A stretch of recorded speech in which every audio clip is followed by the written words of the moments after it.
Welcome back. जैसे मैंने कहा था कि इस बार हम लोग जो अगला लेक्चर होगा उसमें हम लोग प्लेट टेक्टोनिक्स के बारे में जानेंगे। लेकिन प्लेट टेक्टोनिक्स पे जाने से पहले कुछ जानकारी हम लोग इंटीरियर ऑफ अर्थ की ले लेते हैं, क्योंकि जैसे मैंने कहा कि प्लेट्स जो हैं, फॉर एग्जांपल हमारी इंडियन प्लेट है जो, और बाकी दूसरी प्लेट्स भी हैं। अमेरिकन प्लेट ले लो, अफ्रीकन प्लेट ले लो, तिब्बतियन प्लेट ले लो। ये क्यों मूव कर रही हैं, इसके बारे में अगर हमको समझना है तो हमारे इंटीरियर ऑफ अर्थ को बारीकी से थोड़ा समझना हो। तो कुछ बातें जान लेते हैं इंटीरियर ऑफ अर्थ की। जैसे मैंने कहा कि इंटीरियर ऑफ अर्थ एक होमोजीनियस है नहीं, जो कि प्लैनेट हमारा ले लें वो विभिन्न लेयर्स में बटा हुआ है। और इसकी जानकारी हमने पिछले कुछ लेक्चर्स जो हुए थे उसमें ली थी कि भाई किस तरह से सेग्रीगेशन हुआ, बम्बार्डिंग हुई मेटेओराइट की वजह से, और हीट एनर्जी जो जनरेट हुई उससे हमारा मेल्टिंग हुआ मटेरियल का, और वो डिफरेंट लेयर्स में सेग्रीगेट हुए। तो इसकी कॉम्पोजिशन क्या है उसके बारे में भी थोड़ा सा जानकारी लेंगे। और ये क्रस्ट क्या होता है, ओशनिक क्रस्ट क्या होता है, लिथोस्फीयर क्या होता है, स्टेनोस्फीयर क्या होता है, आउटर कोर इनर कोर में क्या फ़र्क है, इसके बारे में भी थोड़ा जानेंगे। और जैसे मैंने पिछले लास्ट लेक्चर में कहा था कि हम लोग जियोडायनामो क्या है उसके बारे में भी थोड़ी सी जानकारी लेंगे। ये एक ऐसी स्लाइड है जिसमें तमाम इंफॉर्मेशन अवेलेबल है, जो मैं चाहूँगा कि आप इसको थोड़ा अच्छे से देखें, पढ़ें, क्योंकि इसमें कंपोजिशन भी हमने दे रखा है, टेम्परेचर कैसे वेरी हो रहा है, अर्थ का जो रेडियस है वो कितना है सेंटर से, और ले लें हम लोग करके।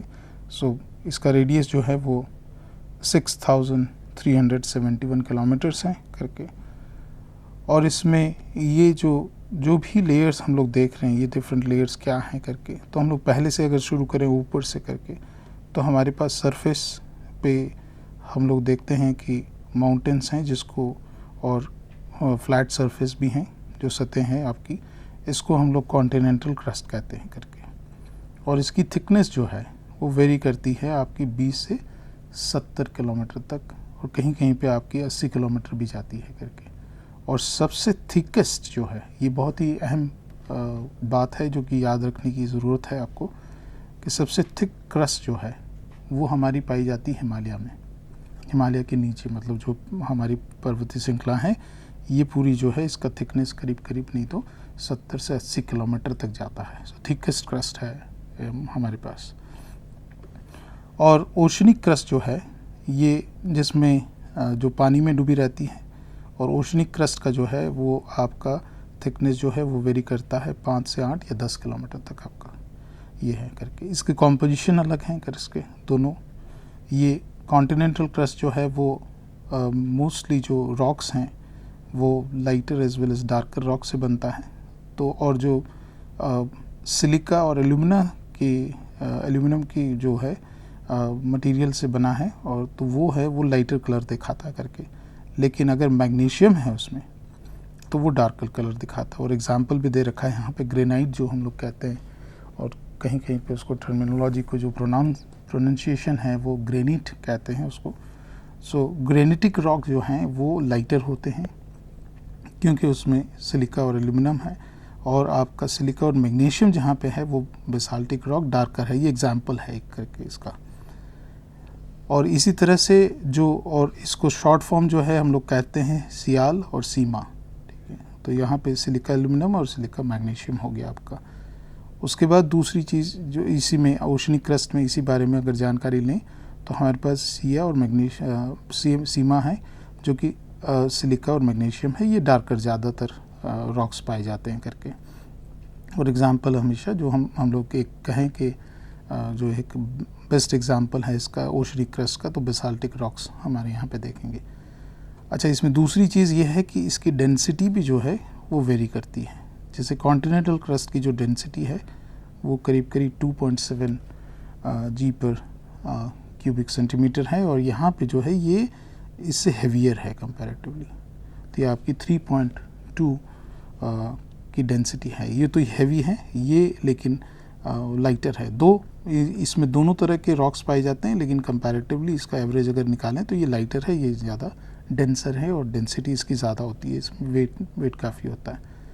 जहाँ पे कॉन्टिनेंटल क्रस्ट जो है, जिसमें दोनों तरह के रॉक्स पाए जाते हैं, लेकिन उसकी एक बाउंड्री है और उस बाउंड्री को डिसकंटिन्यूटीज़ कहा गया है करके, जिसमें केमिकल कंपोजिशन और आपको कहें कि केमिस्ट्री चेंज हुआ, वहाँ पे डिसकंटिन्यूटी उसको नाम दिया गया। और ये इस तरह की कंटिन्यूटीज़ जो हैं वो इंटीरियर ऑफ अर्थ में और भी डिमार्केट की गई हैं, आइडेंटिफाई की गई हैं, और जिन लोगों ने इसको आइडेंटिफाई किया उन्हीं के बेसिस उनके नाम से या तो उस तरह से इसको मतलब उसका नाम दिया गया है करके, जो भी साइंटिस्ट ने इसको आइडेंटिफाई किया है करके उस तरह से। तो इसको कॉनरेड डिसकंटिन्यूटी कहा गया है, जो कि सियाल और सीमा को कॉन्टिनेंटल क्रस्ट में डिमार्केट करता है करके। तो ये कुछ जानकारी होगी हमारी कॉन्टिनेंटल क्रस्ट की। अब अगर और गहराई में जाते हैं हमारे पास, तो हमारे पास जो है हम लोग आ जाते हैं, तो ये पार्ट जो हो गया आपका क्रस्ट का हो गया करके, और जिसमें ओशनिक क्रस्ट भी है आपका। और उसके बाद जो हम लोग आते हैं वो मेंटल में आते हैं।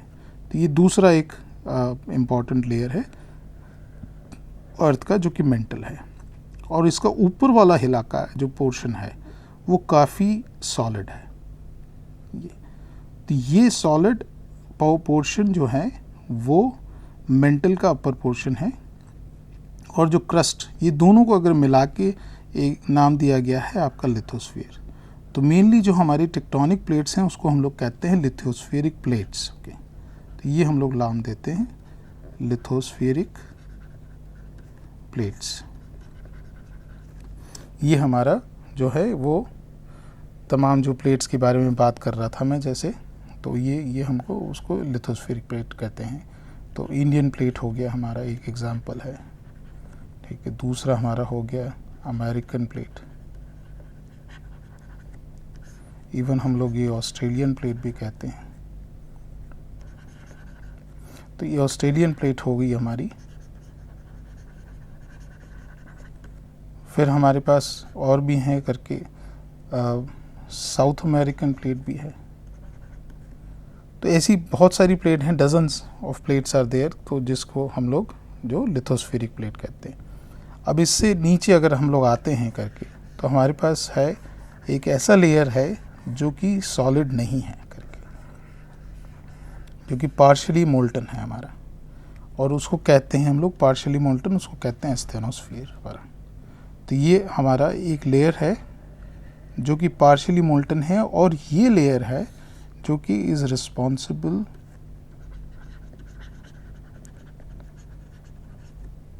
For plate motion.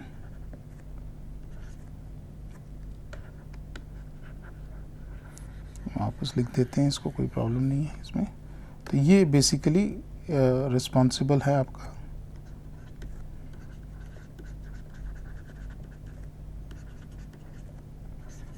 For plate motion. तो ये बहुत ही अहम लेयर है हमारे लिए, क्योंकि यही जो है प्लेट्स को मूव करता है पूरी तरह से। फिर उसके बाद जो है, और इसके केमिकल कॉम्पोजिशन और ये सब आपको यहाँ पे दिए गए हैं, तो आप मैं चाहूँगा कि आप लोग जो हैं इसको अच्छे से देखें करके। जैसे ऑल्विन पायरोक्सिन है आपका, डिफरेंट टाइप ऑफ मिनरल्स हैं, इवन टेम्परेचर भी हमने यहाँ पे दे रखे हैं करके। और जैसे मैंने कहा कि ये डिफरेंट कंपोजिशन जब चेंज होता है, तो इसके बेसिस पे इसका हम लोग डिसकंटिन्यूटीज़ मार्क की है। और ये डिसकंटिन्यूटीज़ आप याद रखिएगा, इसको जब हम लोग साइस्मिक इंटीरियर के बारे में पढ़ेंगे और साइस्मिक वेव्स के बारे में देखेंगे, तब आपको इसकी अच्छे से समझ आ जाएगी कि डिसकंटिन्यूटीज़ क्यों ली है। लेकिन मैं हालांकि यहाँ पे भी आपको बता देता हूँ करके, जो हमारी साइस्मिक वेव्स होती हैं वो डिफरेंट मीडियम में डिफरेंट तरीके से ट्रैवल करती है, और डिफरेंट तरीके से इन द सेंस उसकी वेलोसिटी वेरी करती है करके। और कुछ मीडियम्स में वो पास हो सकती है, कुछ मीडियम्स में नहीं हो सकती है करके। जैसे हमारे पास यहाँ पे लिक्विड है, तो कुछ वेव्स जो हैं, साइस्मिक वेव्स हैं, वो लिक्विड के थ्रू नहीं जा पाएंगी करके। लेकिन आपकी कुछ वेव्स हैं जो कि लिक्विड और सॉलिड सबके थ्रू जाएगी, लेकिन जहाँ जहाँ पे भी इस तरह की वेरिएशंस आए हैं करके उसमें उसकी वेलोसिटी कम हो जाएगी, और जहाँ पे वेरिएशंस हैं कहीं पे बढ़ जाएगी कहीं पे कम होगी। तो उसके बेसिस पे ये डिसकंटिन्यूटीज मार्क की, और इस तरह की एक डिसकंटिन्यूटी जो आगे मार्क की गई है ये तो मोह होगी हमारी, जो कि आपकी क्रस्ट और अपर मेंटल के बीच में है करके। फिर आपका जो है दूसरी डिसकंटिन्यूटी जो है, यहाँ पे सिर्फ फेस चेंज दिखाया है, जहाँ पे आपका ये है जहाँ पे मोल्टन सब मोल्टन है, लेकिन इसके बाद जो मेजर डिसकंटिन्यूटी देखी गई है और जो पाई गई है और जिसको डिमार्केट किया गया है वो ग्यूटेनबर्ग डिसकंटिन्यूटी बताई गई है। अगेन उसी वो जो साइंटिस्ट थे उन्हीं के नाम से इसको कहा गया है करके। ये एक हमारे पास है। फिर एक आपके पास दूसरा जो है आउटर कोर और आपका इनर कोर के बीच में है। अब आउटर कोर और इनर कोर यहाँ से शुरू होता है आपका, ये शुरू हुआ और आपका यहाँ तक गया, ये कोर है आपका। अब ये कोर को अगर देखेंगे हम तो ये ऊपर वाला जो पोर्शन है वो लिक्विड है। क्यों है लिक्विड वो हम लोग अभी जानकारी लेंगे, और अंदर जो है वो सॉलिड है।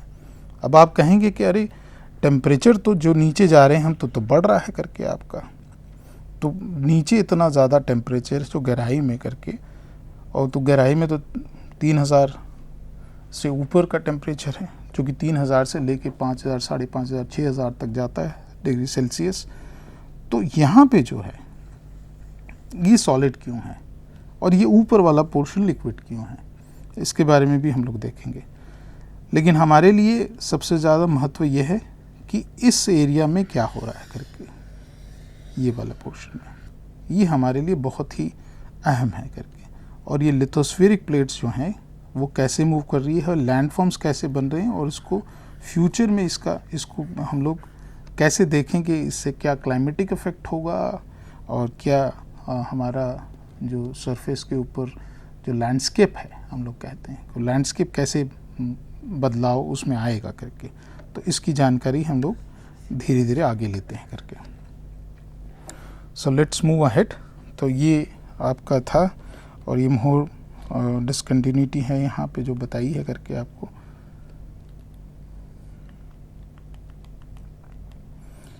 ये दूसरा एक स्केच है जो कि इसी बारे में बताता है करके कि ओशनिक क्रस्ट, कॉन्टिनेंटल क्रस्ट, और उसका एक जनरलाइज कॉम्पोजिशन क्या है। तो ये भी एक जानकारी आप इससे ले सकते हैं करके। ये भी एक उसी तरह का है जो कि आपको इवन डेंसिटी भी बता रहा है कि डिफरेंट डेंसिटी क्या है करके, आपकी लेयर्स की, कॉन्टिनेंटल क्रस्ट की क्या है। हालांकि थोड़ा सा वेरिएशन जो होगा हमने पहले बताया उसमें और इसमें, लेकिन मोर और लेस इस तरह का हमने देखा जाता है। करीब करीब ओशनिक जो है वो हेवियर है, वो ओशनिक क्रस्ट जो है वो हेवियर है। और इसका भी एक महत्व है जो कि हम लोग आगे देखेंगे प्लेट टेक्टोनिक्स में, कि ये जो आपकी डेंसिटी हाई है इससे क्या ओवरऑल असर होता है मोशन पे, और इससे आपस में दो प्लेटें जब टकराती हैं तो उससे क्या प्रभाव पड़ता है, और क्या इसी की वजह से इस तरह का जो लैंडस्केप हमने देखा है करके, जो अर्थ के अराउंड है और सरफेस पे है वो बना है करके। तो आगे बढ़ते हैं, जियोडायनेमो के ऊपर बात करते हैं करके।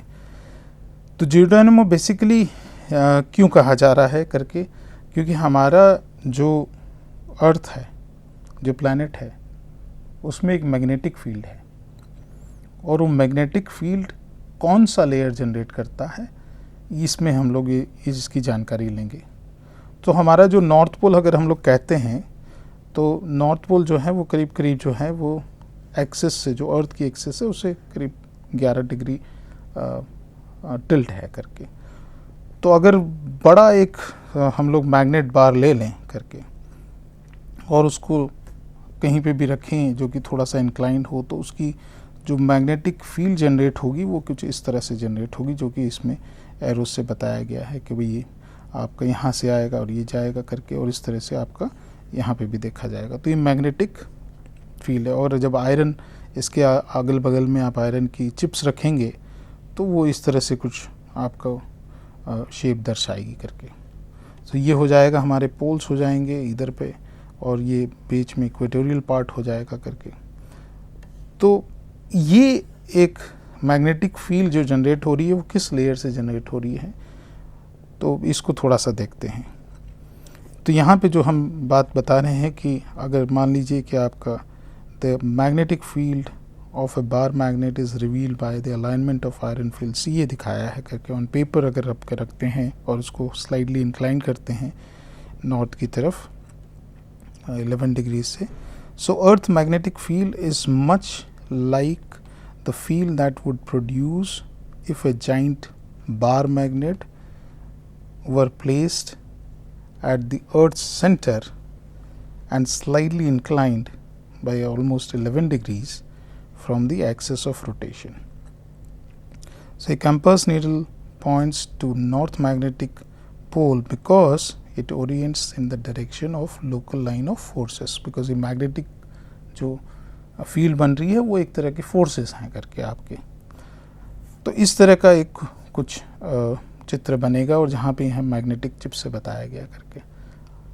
आगे देखते हैं करके। सो अर्थ का जो सेंटर है वो टिपिकली एक परमानेंट डाइपोलर मैग्नेटिक बार को रिजेंबल करता है, उसको दर्शाता है, उसी तरह का कुछ प्रोसेस है करके इसका। So earth center resembles a typical permanent dipolar magnetic bar. However this hypothesis can be easily rejected because field of a permanent magnet is destroyed at 500 degree centigrade। तो हम लोग ये कह रहे थे कि जो आपका लिक्विड कोर है, जो कि आउटर कोर है, जो कि लिक्विड है, इनर कोर सॉलिड है करके, और लिक्विड कोर है वो मैग्नेटिक फील्ड जनरेट करता है और वही एक अर्थ को एज ए जियोडायनामो बनाता है करके। तो ये बात अगर है कि ये मैग्नेटिक अर्थ सेंटर जो है वो एक मैग्नेटिक परमानेंट डाइपोलर मैग्नेट को बार को रिसेंबल करता है, उसका जैसा ही है, तो प्रश्न ये आता है कि गहराई में तो टेम्परेचर बहुत ज़्यादा है करके, और कोई भी मैग्नेटिक परमानेंट मैग्नेट होगा वो डिस्ट्रॉय हो जाएगा, उसकी मैग्नेटिक फील्ड सारी ख़त्म हो जाएगी और क्षमता जो है उसकी ख़त्म हो जाएगी अगर 500 डिग्री सेंटीग्रेड के अधिक अगर आपके पास है तो करके। तो ये तो थ्योरी जो है वो तो मानी नहीं जाएगी फिर करके। तो ये हाइपोथेसिस था कि भाई आपका earth center resemble a typical permanent dipolar magnetic bar, लेकिन 500 डिग्री पे तो ये ख़त्म हो जाता है करके। सो इसमें बात आया कि we know that the temperature in earth's deep interior are much higher thousands of degrees at the center. ये जो हम कहें अभी करके कि टेम्परेचर तो बहुत ज़्यादा है, तो ये है कि unless the magnetism is constantly regenerated, ये बड़ी अहम चीज़ की बात हो रही है यहाँ पे कि अगर ये कॉन्स्टेंटली रीजनरेट हो रहा है ओके, तभी उसको मेंटेन किया जाएगा।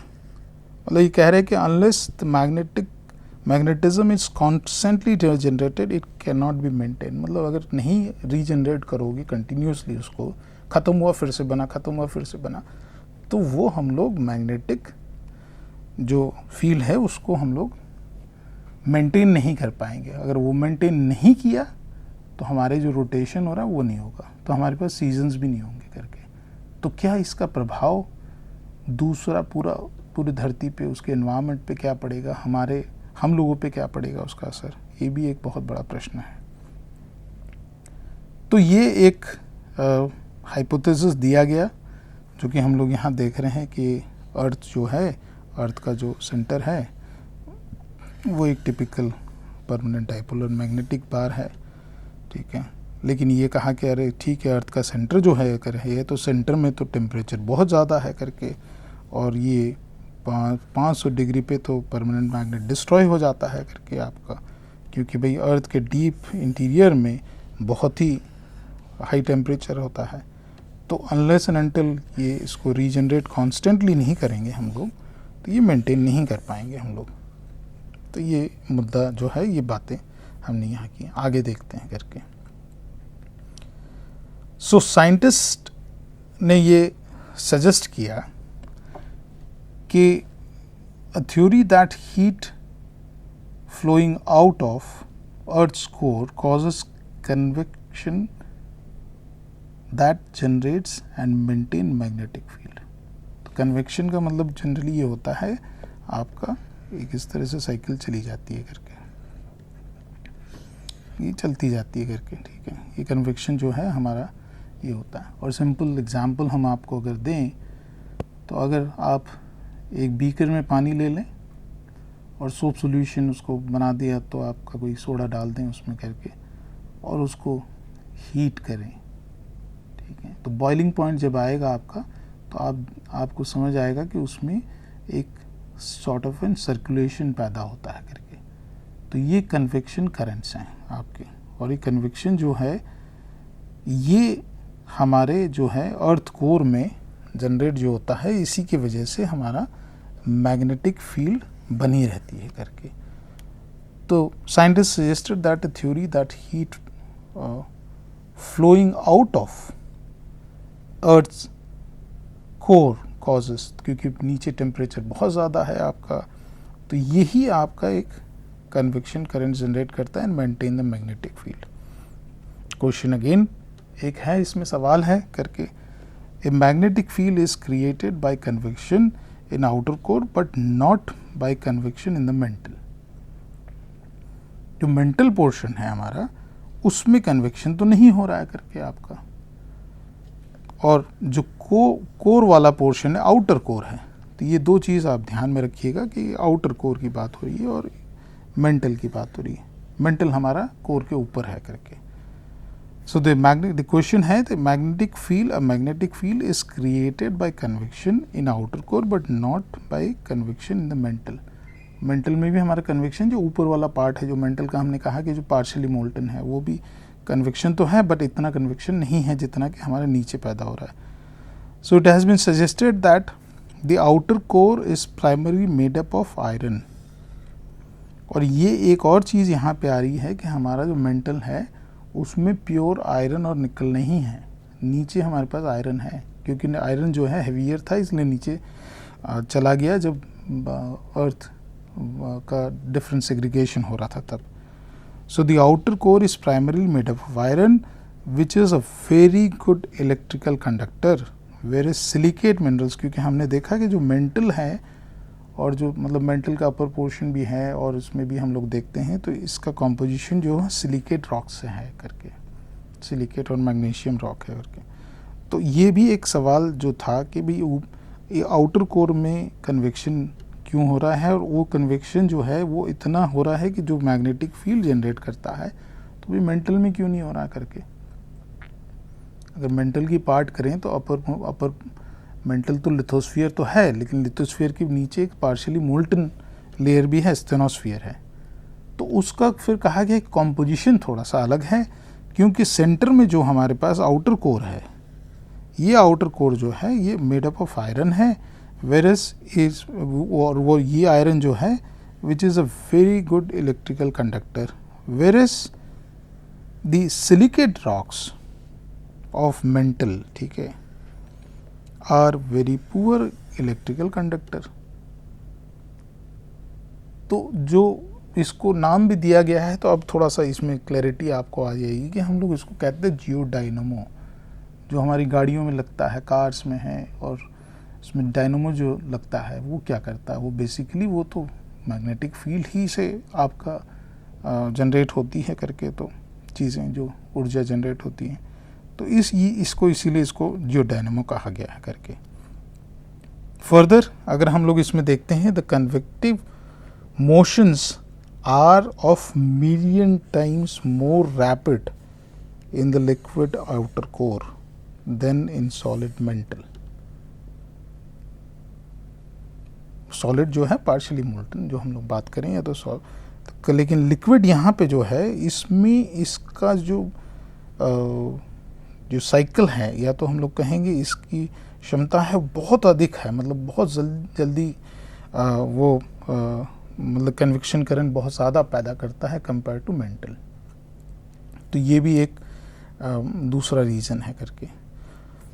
तो जो ये प्रश्न था इसके जवाब यहाँ पे हैं कि भाई ऐसा हो सकता है, इस वजह से जो है हमारे पास जो है ये आउटर कोर जो है और अर्थ कोर है वो मैग्नेटिक फील्ड जनरेट करता है।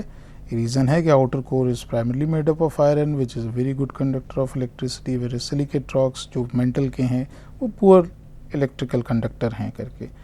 और दूसरा कि इसका जो कन्विक्टिव मोशन होगा वो काफ़ी ज़्यादा है, million times rapid than the liquid outer core, in the liquid outer core than in the solid, मतलब इसका है करके। तो ये कुछ इसमें सजेशंस आए। आगे देखें। So this rapid motion strive up electric currents in the iron to create a geodynamo with a strong magnetic field। तो ये जो रैपिड मोशंस जो हो रहे हैं, जो कन्विक्टिव करंट्स और मोशंस की वजह से हो रहे हैं, ये ही आपका इलेक्ट्रिक करंट्स पैदा करते हैं एंड ये क्रिएट करते हैं आपका एक मैग्नेटिक फील्ड। तो ये रीजंस की वजह से जो हमको देखना मिला है, तो जो आउटर कोर है वो हमारा एक जियोडायनामो की तरह एक्ट करता है करके। इसमें थोड़ा आगे और समझेंगे, लेकिन हम लोग यहाँ पे रुकते हैं। नमस्कार, थैंक यू सो मच।